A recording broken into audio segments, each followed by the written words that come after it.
Good morning. I'm Tan Kiwi, and welcome to WISE WCA's first online lecture. Let me get the share screen together, and then we shall begin. Okay, the world we live in is a lovely world, but in the past few months, unfortunately, we've been ravaged by a virus. But the world has actually been quite sick for a few years, even before COVID-19 appeared. And if we go back 10 years, there was the subprime crisis of 2008, 2009. That weakened the global economy to a large extent. But despite that, it was propped up, supported by three legs. One of them is there was still trade among nations. There was generally good health, and prices of commodities were more or less stable. But one by one, all the legs started to break off. The first leg broke off probably 2 years ago in January 2018, when the US started the trade war with China.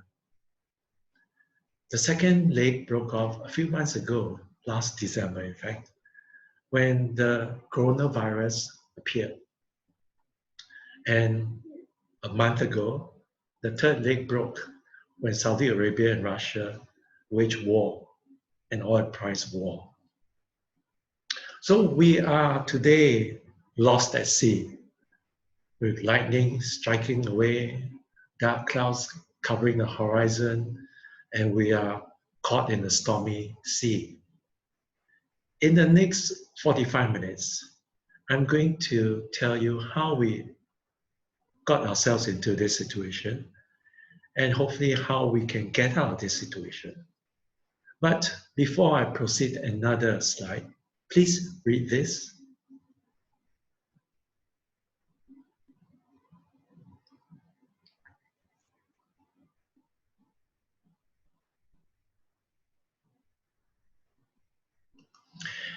In any healthy economy, there must be balance between demand and supply. Sometimes if one is out of whack, then the world will find itself in a difficult situation. In 1973, there was a supply shock event. That was when, if those of you can recall, the OPEC countries decided to cut off their petrol supplies to the West. And that resulted in an oil crisis in 1973. In the 1970s, the world's cars were very inefficient, gas guzzlers rather. And heating in homes and buildings were also inefficient. And so when the OPEC countries started to cut back on the supply of petrol to the world, there was a supply shock event because suddenly people couldn't get enough petrol and all the factories couldn't get enough petrol to fuel their machines. A few months ago, a similar supply shock event happened, and that was when the coronavirus appeared in Wuhan. As you recall, China tried to counteract this threat by shutting down and quarantine a lot of cities. So this is a photo of a Wuhan railway station. What happened was that not only were residents forced to remain indoors like a lockdown, but factories were also shut because workers could not go to their factories. And so for a while, China couldn't produce. As you know, China is the world's manufacturer and supplier of goods. But the investment world and businesses outside China, at first they were not worried. They were not worried because they felt that there were other alternatives. Vietnam, Cambodia, Mexico, these were countries that could, or so they thought, supply a lot of goods that China was supplying as well. So the market was actually shrugged off what happened in China. But slowly, as we learn, as the disease or the virus spread all over the world, one by one, countries outside China began to tumble. The first one was Italy. And of course, this is a big photograph from Milan, and it was hardest hit. As the virus spread and more people fell ill, suddenly people thought twice about going out to eat, thought twice about getting aboard a plane, aboard a ship, and so spending started to fall. And this, what we have now is not only a supply shock, which was started by the virus, but a demand shock because people decided that it's a bit dangerous to gather together and spend money. So what we have now is a supply shock and a demand shock. And then the third leg broke. This one I told you was a month ago when Saudi Arabia and Russia waged war with each other, a price war. In response, the price of oil plunged from $60 over right down to above 30. And this was only within the first week. It subsequently fell lower to $20, and today it's up to about 27. The impact on global stock markets was also swift and severe. This is a chart of the S&P 500, and see how it fell from over 3,000 points all the way down to 2005. Of course, we know that it went lower, but now today it's back to about 2005 again. The question is, why did this oil war start? Well, we have to look at OPEC. OPEC was for many years the main supplier of oil, 1/3 in fact. And for many years, they controlled oil prices, supply of oil. But over the past 20 years, more and more oil producers appeared. And they began to eat into OPEC's share. And they also competed with OPEC. And in the past 2 years, when US and China were in a trade war, the price of oil weakened. OPEC felt that they couldn't keep the price up because there were too many other suppliers. So around 2017, Russia and a few other countries joined OPEC.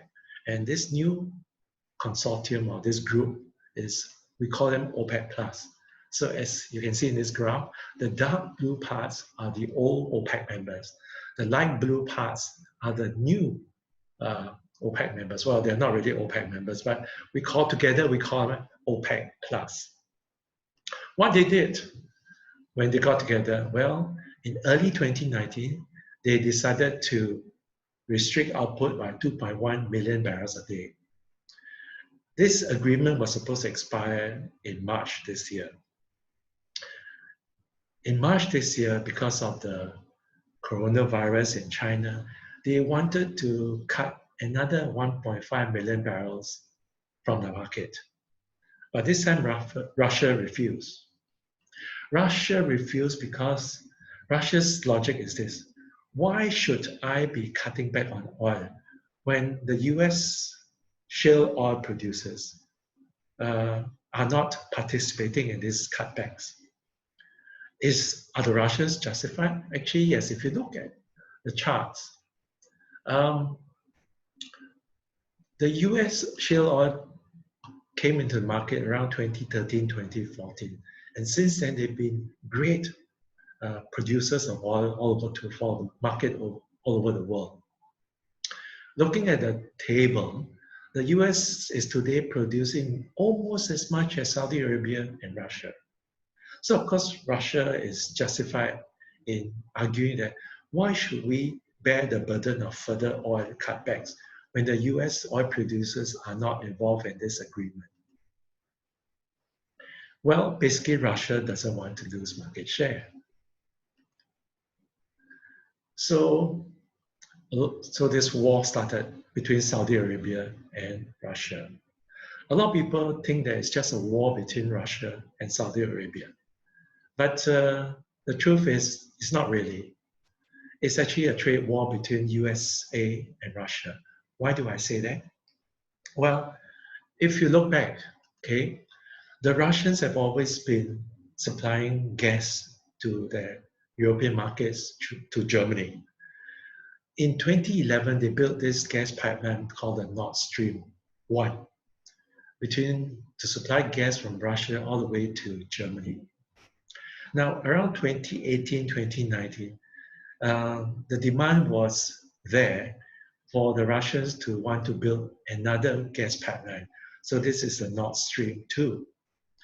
But the Americans sabotaged it and told European companies and countries not to buy gas from Russia.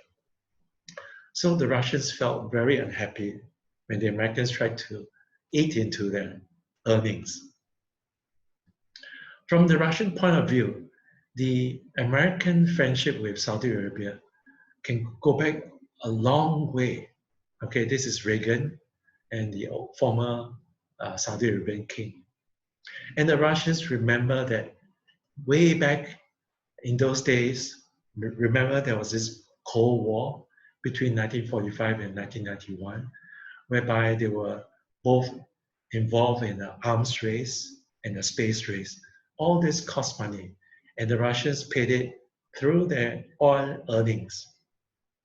Around 1985, Saudi Arabia was persuaded by the Americans to cut the price of oil from $30 to about $15, because Saudi Arabia could do that because they were basically the monopoly. What happened was global oil prices fell from 30 to 15. So it hurt Russian oil producers because before they could sell at $30 and now they could only sell at $15. So USSR, the earnings of USSR then had fallen by almost half. And this had a major impact on the survival of USSR. So much so that within 4 to 5 years, the USSR didn't have the money to support its satellite countries anymore. So when East Berlin wanted to break off from USSR, Moscow just couldn't do anything to stop it. That was the beginning of the fall of the Berlin Wall and of course the USSR, because within 2 years, in 1991, the USSR collapsed. The Russians remember this, and when they see the relationship of Mohammed bin Salman and Trump, who are best friends forever, and how Trump managed to protect MBS from a public murder, the Russians felt that there must be something behind the Saudi Arabian proposal to cut oil production again in March this year. So anyway, the oil price war has started. So the question is, who will win this oil price war? Well, we have to look at the prices and the costs of coming out with oil. There are three parties involved in this oil war: Russia, Saudi Arabia, and US shale oil producers. Let's look at Russia and Saudi Arabia first. For Saudi Arabia, it's very cheap to take out oil. It's almost $3 a barrel. For the Russians, $7. For US shale oil, it's between 30 to 60. And for the Canadian tar sands, it's a bit higher, 40 to 80. Now, although oil can be gotten out cheap by Saudi Arabia had a lot of obligations. The Saudi Arabian government is very generous with welfare. They give everyone lots of money every month to have a good life. And so over the years, they have racked up quite a huge budget deficit, the government of Saudi Arabia. So if you take into account all these welfare payments they give to their citizens, the cost for the Saudi Arabian is not $3, but it's actually $84 a barrel. Russia also has its own obligations, and so the cost of taking out oil for Russians is 42. So at today's price, today is about $27 a barrel. Definitely Saudi Arabia, Russia, US, and everyone is suffering from the lower oil price.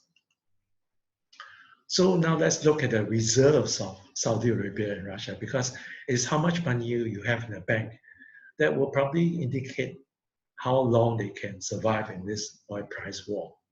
Both have about the same amount of reserves, about $500 billion. Okay, Russia is in actually a better position because about 5-6 years ago it was and sanctions were imposed by the US, and the Russian international reserves fell. But since 2015, the Russians have been able to accumulate their reserves back to $500 billion. So this oil price war between Russia and Saudi Arabia could be a repeat of the standoff between Russia and Saudi Arabia in the World Cup in 2018. Those who football fans will know what was the outcome. Well, the score then was 5 to Russia and 0 to Saudi Arabia. And I think this is going to be the case because I think the Russians are able to withstand the price war better than Saudi Arabia. Saudi Arabia's commitments are huge. Let's look back at the trade war between USA and Russia. Russia has an advantage, and the advantage is that its cost of production is far lower. For the US shale oil producers, it costs them about $30 to $60 to produce a barrel of oil. And over the years, they have indebted themselves to the tune of $200 billion. Okay, is $200 billion a lot of money? Yes, it is, of course. But let's compare it to the Great Recession of 2008 to 2008.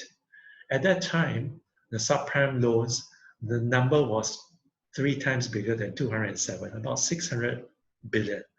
So I suppose even with all the US oil producers go bankrupt, the punishment to the US economy isn't as great as in the Great Recession of 2008. And I suppose, I believe that when Russia started this fight with USA, it had no intentions of bringing down the US economy. In fact, it couldn't. Maybe it was just trying to bring down the US shale oil industry, who are actually indebted up to about $200 billion. But of course, we know something which no one knew then, and that was the coronavirus. Around 12th of March, the number of coronavirus patients in the US was 1,000. Here it is, 1,000. Of course, Iran and Italy, they were way above. So it wasn't a concern. The virus wasn't a concern for the US economy. Today, the number of cases of COVID-19 in the US has ballooned from 1,000 to 300 and over 1,000. What this means, well, this is, you could say that it's the fault of CDC. They didn't come out with an effective testing machine to detect those suffering from the virus. And of course, our friend Trump didn't help much. He was trying to deny the existence of this pandemic for a long time. And he was repeatedly saying things that were not really scientific. In fact, contradicting his scientific advisors.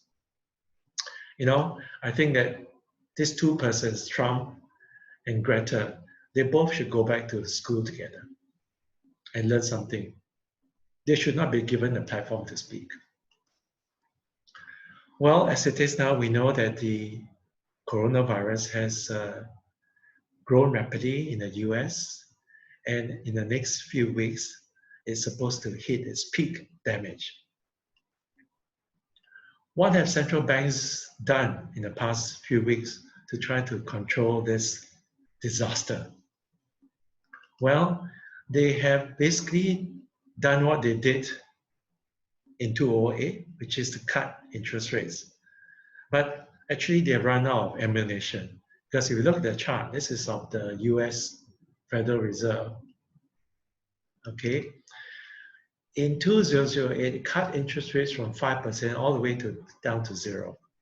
And in the recent scare, it's cut down to just above 0%. So basically, there isn't much more they can do. And what applies to the US Fed applies to European banks, the British banks, and most central banks of the world. There isn't much they can do now. Governments have also tried to introduce relief plans, stimulus plans. And of course, Trump last week managed to get together $2 trillion to help the US economy. Is $2 trillion enough? Apparently, no, not really. Because the US economy today is about $21 trillion. So $2 trillion is only 10%. It is not enough to revive the US economy. Many parts of the US economy are badly affected. Nobody is traveling in planes. Nobody is going to restaurants to eat. No one is going to Disneyland, and the streets of New York are empty. So compared to 2008, the impact of this virus is far worse. The subprime crisis, if can be equated to a fire in a dustbin, today's virus pandemic, the damage is equivalent to a forest fire. How did we get into this mess? Because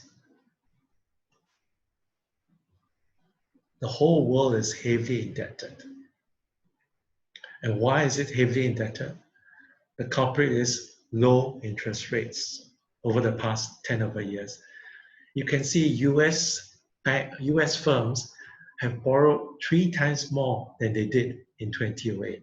In 2008, they borrowed about $2 trillion. 2 years ago, they have borrowed up to $6 trillion, so 3 times more. Why? Because interest rates were too low. And what we have today are a lot of zombie companies. Companies that are not making enough money or making enough money just to cover their interest rates, or maybe not at all. On top of that, there are other loans to contend with. The blue line is the student loans, and you can see in the past 15 years, it has gone up a lot up to $1.46 trillion. Auto loans are also up. This is the dark gray lines, up to $1.27 trillion. Credit card loans are more or less stable compared to 2008. And what's happening in the US is also happening all over the world. This chart shows the loan obligations of Chinese consumers in the past 10 years or so. See, GDP of China has gone up, but the amount of loans that consumers have racked up over the past 10 years has ballooned as well. Banks are also borrowing lots of money, or they did. And look at all the top banks. This chart shows their total assets and the amount of money or the amount they have used to leverage up on their bets on derivatives. Look at JP Morgan. Its total assets is about under $3 trillion, but it has taken a bet of $63 trillion. Basically, what has happened in the world is that we are seeing lots and lots of bubbles everywhere. Bubbles in real estate, bubbles in derivative market, bubbles everywhere. This chart shows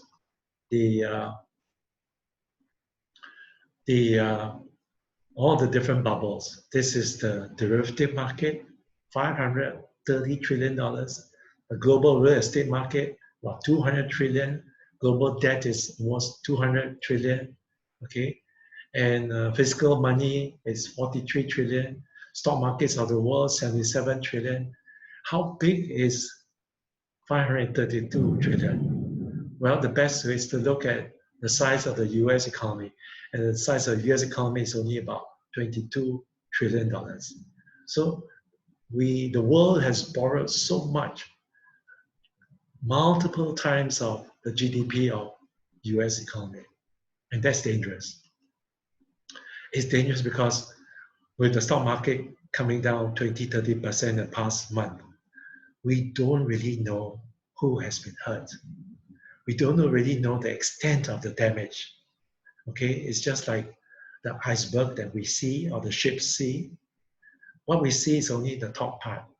The damage or the bulk of the problems could be below the sea level. And so we don't really know how many companies are actually badly affected now. It'll come out in the next few months. It's the same with the COVID-19. Initially, when it first came out, we thought that, it's not transmissible, that it will die immediately.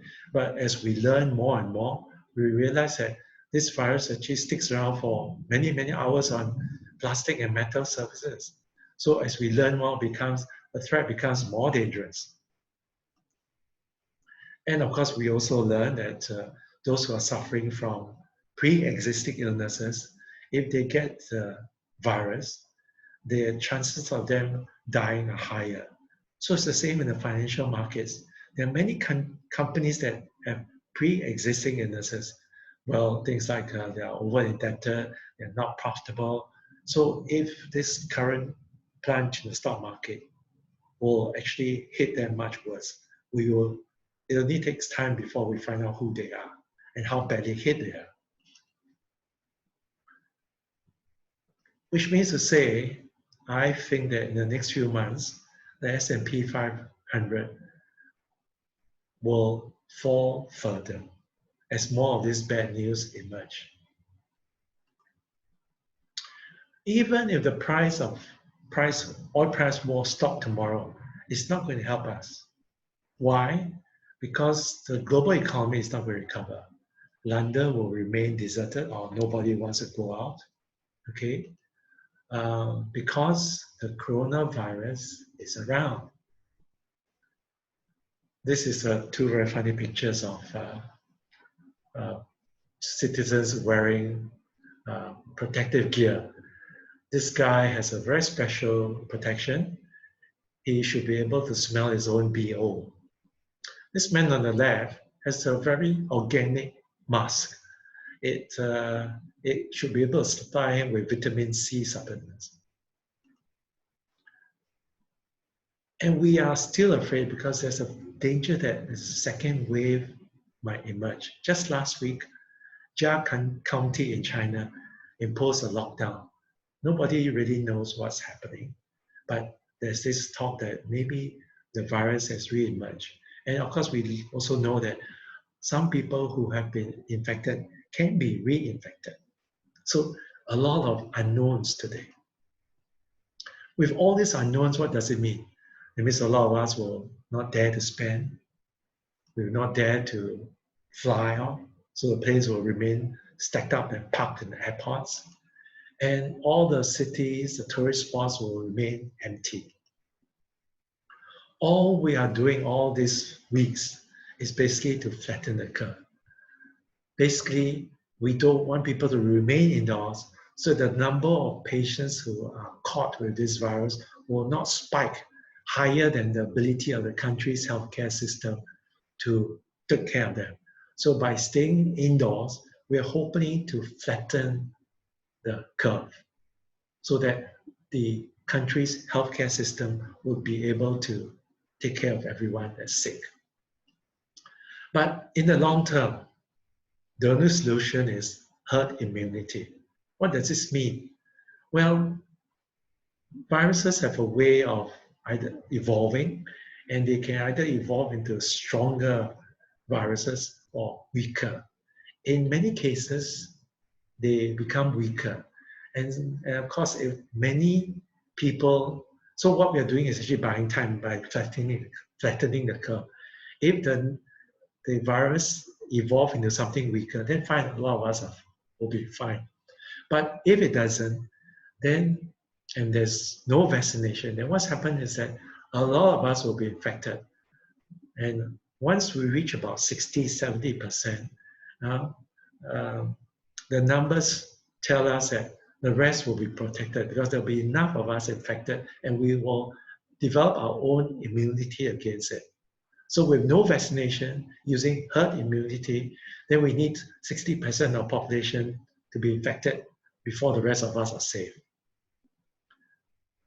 This is the only way we can do now, unless we find the cure, the vaccination. Of course, with the vaccination, if it comes out fast enough, then we can vaccinate a lot of us. And this vaccination is, in fact, it's like coming up with artificial herd immunity. And if that's the case, then the rest of us who are not even vaccinated will be protected. That's the logic of herd immunity. Now, but right now there is no vaccine available. So the global economies are probably going to remain quiet. No one dares to come out. And which means to say, the bad news is that the economy might not recover. Well, there are two ways the economy can recover. One is either through a V-shaped recovery, which means suddenly the threat disappears and we all come out and start spending again. That will be a V-shape. But in the absence of a vaccine, then what we're probably going to experience is a U-shape. That means a recovery that is going to take a longer time. Well, that means in the next few months, if we can't find a vaccine, the rich will, I suppose, isolate themselves, whereas the poor all over the world will have to suffer. The solution is a vaccine, because only a vaccine can change everything around. According to the experts, the earliest a vaccine can come to us is in sort of 18 months. So that gives us maybe next autumn 2021. That's a long time away. In the meantime, I'm sure there'll be more damage to the global economy. The trouble is, it's not easy to find a vaccine. They have not found a vaccine for HIV yet. They have not found a vaccine for SARS yet. Critics of Big Pharma will say, actually, maybe they know how to create that vaccine, but they don't want to because they want you to keep on buying their medication. Well, that's a cynical view, maybe.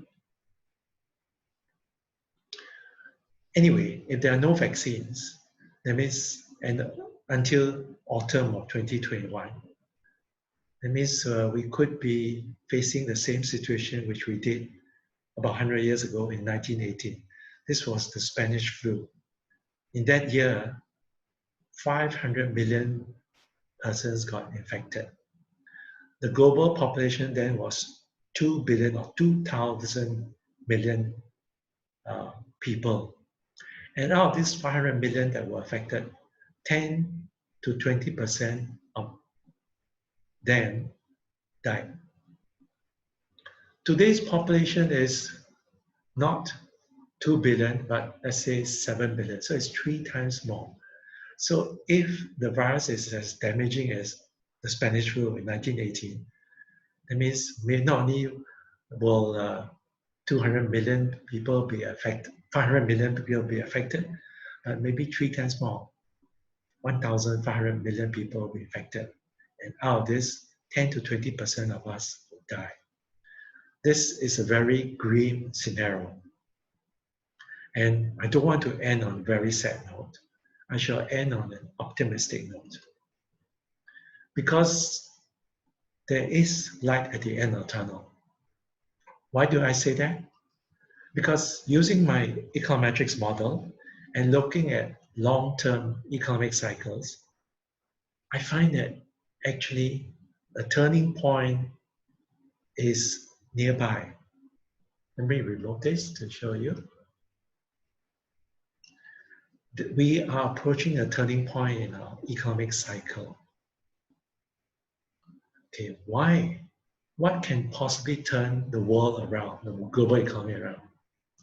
Well, one possibility is that, well, maybe someone will come out with vaccine much earlier than autumn 2021. And if anyone is going to come out with a vaccine, I think it'll be the Chinese, because the Chinese is in a better position to come out with a vaccine. I mean, a few months ago, they could not produce enough face masks for themselves, but now they could make enough for themselves and for the rest of the world.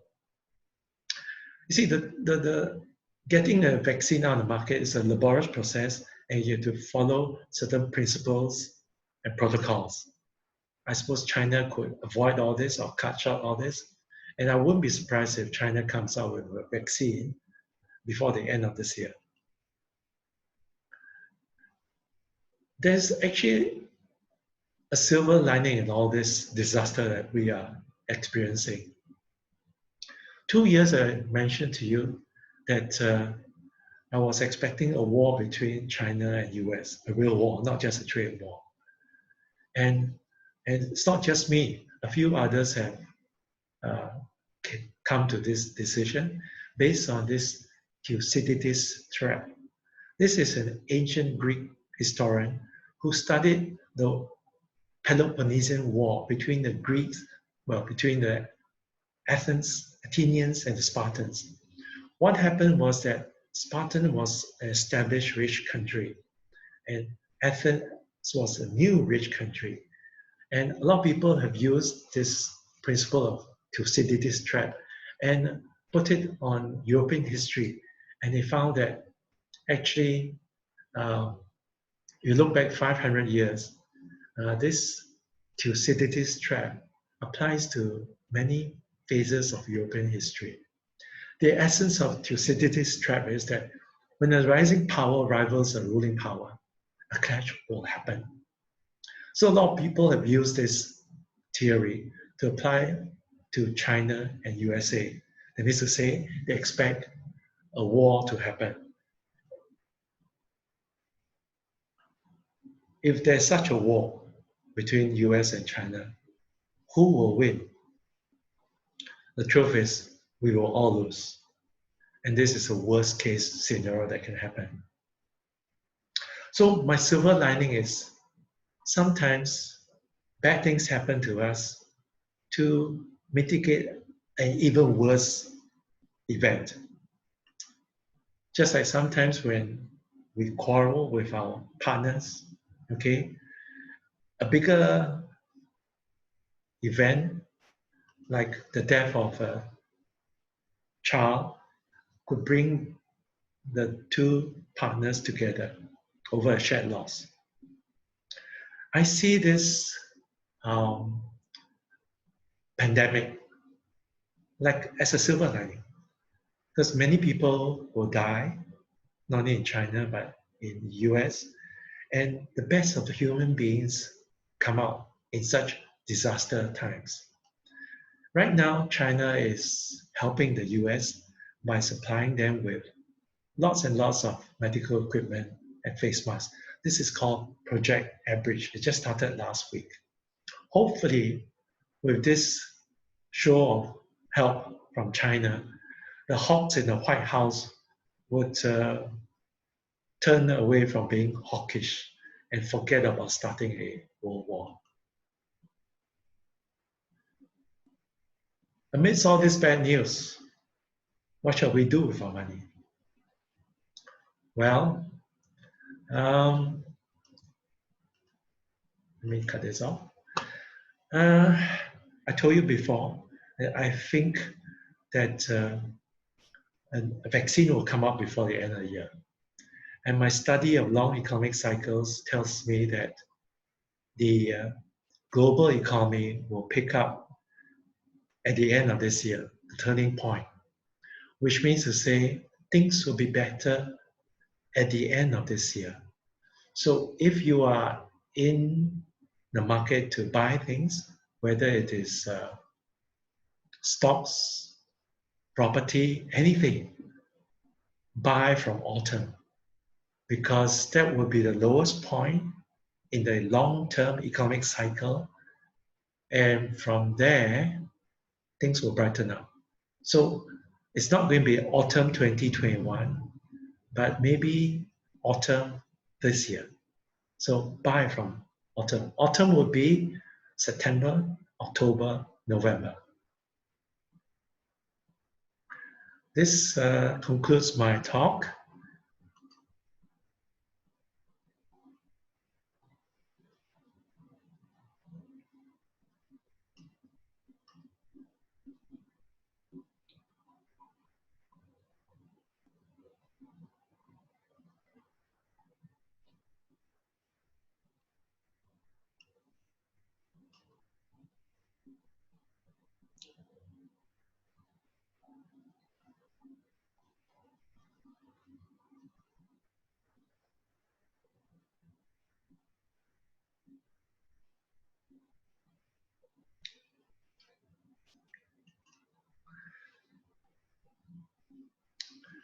Thank you all of you for your attention. This concludes my talk. And if you feel that you want to donate, please scan the QR code on the left. And if you want access to more of my talks, please scan the QR code on the right. Have a good day.